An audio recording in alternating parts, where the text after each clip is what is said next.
Chez Škoda, le SUV s'appelle Yeti. Apparu en 2009, il a droit à un léger restylage dont la manifestation la plus évidente vient de la face avant.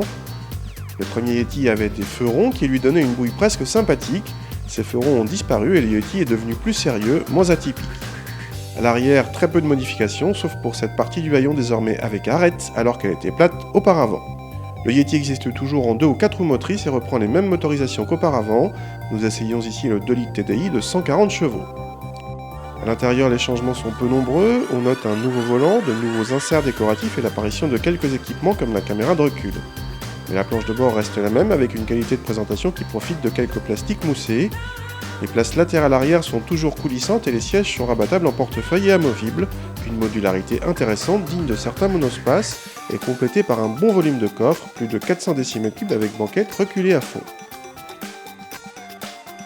Côté technique, le Yeti n'a subi quasiment aucune modification si ce n'est l'apparition d'une 5e génération de Haldex sur les versions à transmission intégrale.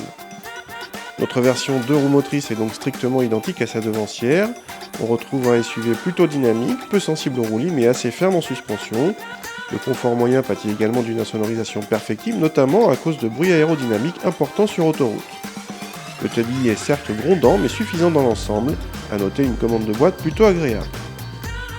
On peut être déçu par la légèreté du restylage qui n'apporte pas grand chose, voire retire le petit côté fun du premier Yeti.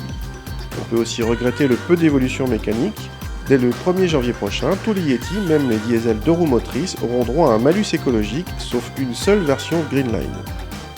Mais le Yeti garde son positionnement original, il se situe avec ses 4,22 m de long entre les petits SUV comme le Captur et les SUV compacts comme le Qashqai.